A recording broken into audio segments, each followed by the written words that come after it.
felt really nervous as I walked down the hallway of my new school for wealthy students. I could feel people turning around to look at me and whispering, "Oh my God, I've never seen a goddess like her in my entire life. She looks like someone on the cover of a fashion magazine." Wait, someone thought I looked like a goddess? I was really getting the royal treatment on my first day.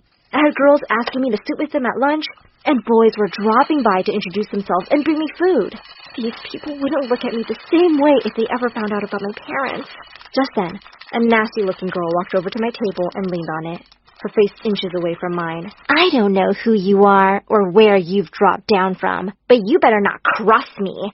I'm the campus queen, and I rule the school." Just then, one of the boys pushed her aside. "Shut up, girl. I've forgotten your name already. All hail the new campus queen!" When I got home that day, I quickly changed into my work clothes and rushed downstairs to meet my adoptive parents. "How's your new school?" "Oh, it's so cool and fun. Everybody really seems to like me and..." "Okay, that's great. Go to the kitchen quickly now and help the cook." I walked into the kitchen to find it in complete chaos, and the cook was relaxing on her feet up on a stool. "Why is the kitchen so dirty? And you haven't even started cooking." "Don't take that tone with me, Missy. Just 'cause you're going to some fancy school, I need to rest my feet. Now chop chop." To everyone outside this mansion, I was the only daughter of two loving parents, but I was actually their maid's daughter. A couple of years ago, Mom remarried and just left me. The rich couple she worked for, Mr. and Mrs. Richard, decided to keep me, and I worked for them so I could go to a good school. Later that evening, as the cook and I were walking back home from the grocery store, someone suddenly bumped into me, and everything went flying everywhere. "Gosh, Emily, are you blind?" "Sorry, sir. The child's an idiot." The man just glared at me and walked away. As I picked up the stuff, I couldn't help thinking I had to do well at the school and get a college scholarship, so I never had to work under her again. The first week at school was going amazingly well. My popularity was on the rise, and honestly, it was all really new to me. I was doing well in my lessons, and all the teachers really seemed to like me too. That is, until the day our real science teacher, Mr. Howard, returned from sick leave. The minute he walked into the classroom, I recognized him as the guy I'd bumped into. "Today, we'll be talking about something I detest, viruses. I mean, you kids are annoying enough, but I hate it when you're sick and come to school with noses full of snot." Wow, what an unpleasant guy. Now, something a lot of people don't know is that the same virus that causes the flu can also infect computers. So if you don't want your computers to crash, stay away from them when you have the cold. Wait, what? That was the dumbest thing I'd ever heard. Yes? I'm sorry, but that's not possible, sir. I've never given my laptop the flu. As a few kids started to laugh, he looked really mad. Why? Have you never fallen sick? Are you Superman? No. If you're Superman, why don't you show everyone how you can fly around? Go ahead. But I'm not Superman, and I can't fly. Well, then shut up. Just then, the principal walked into the classroom glaring at the teacher. "Mr. Howard, you cannot talk to Emily like that. We're very happy to have such a smart girl here. She's definitely smarter than you, Emily. If anyone tries to bother you, you come and tell me, okay?" Mr. Howard looked like he was having a fit. When the class ended, he called out to me to stay back. Oh, no. Reluctantly, I walked over to his desk, and what he said left me in complete shock. "I wondered why you looked so familiar. You're the cook's little helper I bumped into. So what? You're here now pretending to be all smart and rich?" "I'm not pretending. My parents are really wealthy people, and I am smart." "Why were you dressed like a maid? Was that a disguise? Are you Superman?" "Oh my God, not that again. If you're really rich, answer this. What are the names of all the Kardashians?" "The what?" "Huh, I knew it. Every wealthy person knows the answer to that. I know you're just a maid, and I don't like dishonest people, so I don't like you. I'll be watching you." And he wasn't kidding. From that day on, anywhere I went in school, there he was. It seemed like he was hoping to catch me sweeping floors or something. I realized soon, though, that keeping up the rich act wasn't all that simple. These girls just seemed like they lived on another planet. "We're going to Paris for Christmas this year." "That sounds amazing." "We're just having a party on Daddy's yacht." "Emily, what did you do last Christmas?" Washed 100 dishes and ate leftovers in my room with my hamster." My parents invited Lady Gaga over for a private concert." The girls screamed like hyenas and insisted that they wanted to hear every single detail. One day, they took me to the gym during cheerleading practice. Now that you're like the most popular girl in school, you've got to be in a cheerleading team, duh. Not every popular girl has to be a cheerleader, right? I'm not into this kind of stuff. I like to read books. The girls looked at me like I was an alien from outer space. They pushed me to try out anyway, and I was really bad at it, but the coach just said, "She's so pretty. She can just stand on the side and wave pom-poms. Welcome to the team, Emily." And just like that, I was a cheerleader. As I was walking out, I spotted Mr. Howard in the doorway. Well, being a cheerleader is every maid's dream, isn't it? Wait till everyone finds out about you. The next day in class, Mr. Howard suddenly dropped a book on my desk, making me jump out of my skin. "Happy birthday, Emily!" "How did he know?" Thank you, sir." "So, I'm sure a rich, popular girl like you must be having a grand celebration, right?" Everyone's eyes were on us now, and he was looking down at me with a smirk. "Yes, of course! It's so big, I'm still planning it, but it will happen very, very soon." As all the kids gave me excited smiles, I stared down at my quiz in horror. What had I landed myself into? With everyone asking me about the party, I had to come up with something fast. I had no choice but to go to Mr. and Mrs. Richard. "I'm really sorry, but I need to throw a big birthday party for my friends.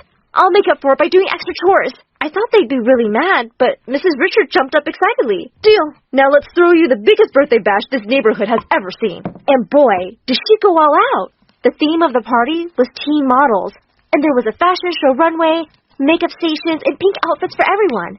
I was just really excited about the party favors because Mrs. Richard had let me choose those. As the girls tore off the wrapping papers, they suddenly fell silent.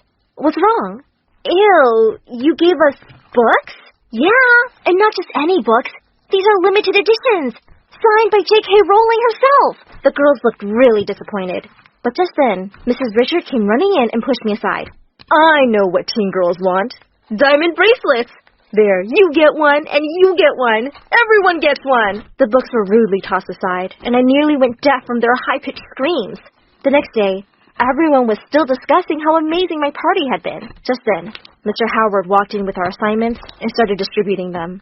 I was horrified to see the big, fat D on mine. "And you get a D, and you get a D. Everyone gets a D." "Mr. Howard, my assignment is just fine. And how can we all get Ds? Are you the teacher now? How can your assignments be fine when all of you were busy partying last night?" "Oh yeah, I saw the Instagram stories. But we submitted these last week." "That's enough. I'll see you in detention now." The bad grade and the detention wasn't even the worst part. Everyone in class was mad at me now. Like this is my fault. "Look, Em, we can't be friends with you and fail science. My parents will kill me, so we're sorry, but bye." And they all walked off wearing their flashy diamond bracelets. Ugh, these rich girls were the worst.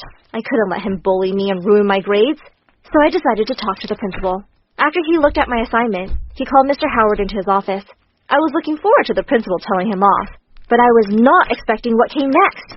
"Mr. Howard, you're fired." "What?"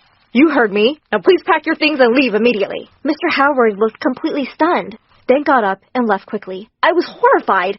I hadn't meant to get him fired. "Don't worry, Emily. I had the substitute teacher fix everyone's grades." Later, as I walked down the hallway, I saw Mr. Howard leaving with his belongings. He looked so sad. I'd gotten him fired, but I just felt terrible. I decided to go tell him that I talked to the principal about giving him his job back. Later that evening, I sneaked over to his house and pressed my nose against the window to see him having dinner with his mom and 5 rather scary-looking sisters. "So, Howie, why don't you tell your sisters your amazing news?" He just stared down at his plate silently. "He got fired, ladies. What have I done to deserve such a stupid son? Why couldn't you be a lawyer or a doctor or an astronaut like your sisters?" "Oh my God, Howard, it's a pretty easy job. Isn't it bad enough that you're just a teacher and now you're not even that? Seriously, bro, you're never getting a girlfriend." "Loser. Oh, by the way, Ma, I got a promotion at work today." As they all clinked glasses, I saw Mr. Howard leave the table. I could not feel any worse right now. I have 3 sisters, and Rita is the cruelest of them. One time, she tied my younger sister Layla to a pole in our barn and put meat on the ground to attract predators. I found her the next morning disturbed and crying. She said, "A coyote came in here and I had to fight him off with a stick. Why would Rita do this to me?" "Because she's a monster. Just imagine a mountain lion had found you. Then you'd be dead now." Poor Layla was too kind for this world, quite unlike my fourth sister, Sissy. She's my dad's favorite child because she's so pretty, even though she often stole money from him and constantly made up lies like, "Daddy, someone stole my dress, and now it's gone. What shall I do?" "Oh, my poor little princess. How much money do you need to buy a new one?" "Oh, I saw a beautiful dress yesterday, but it costs $200. Can we afford that?" "Of course we can. You know I want you to be happy." I hated Sissy so much. I constantly thought about strangling her. And on Christmas Eve, she got a beautiful Barbie doll while I only got an inflatable mattress. Worst gift ever. I was so mad that I sneaked into her room at night and cut Barbie's head off with a knife.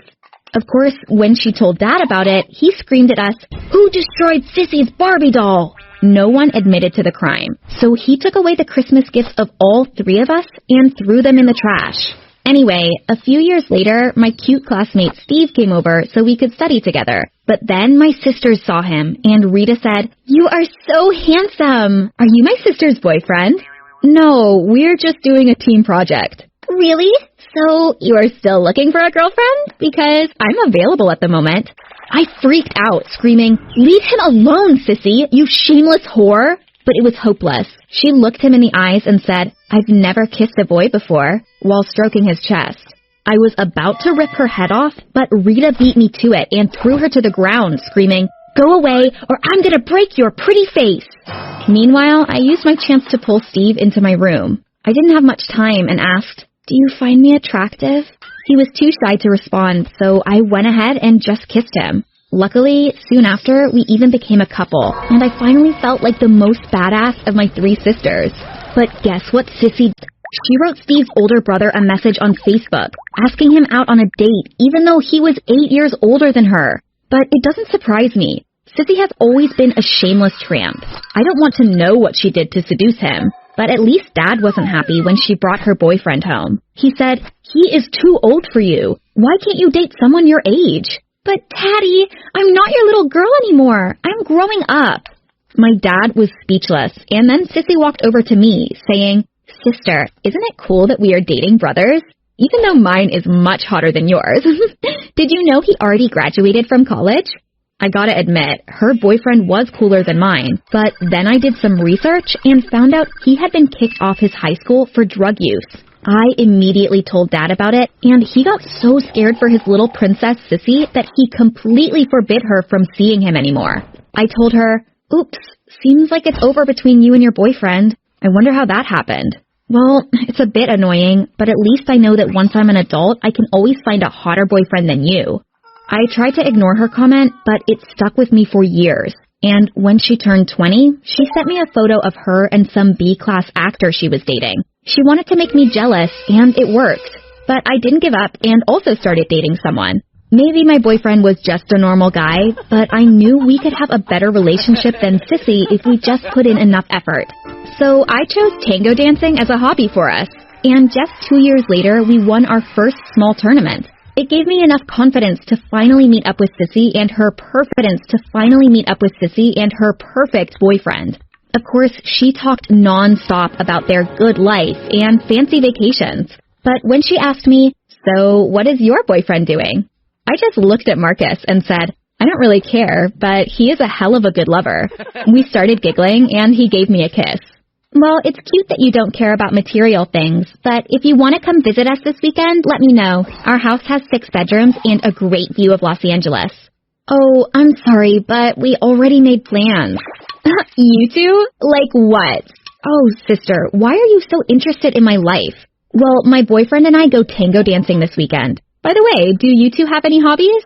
Of course, we go to the gym together all the time. Really? You don't look that fit, to be honest. That's when her boyfriend said, "Yeah, she actually prefers eating Cheetos on the couch." I burst out laughing while Sissy gave her boyfriend the death stare. It was so funny, but today I honestly don't care anymore. I just wish her the best.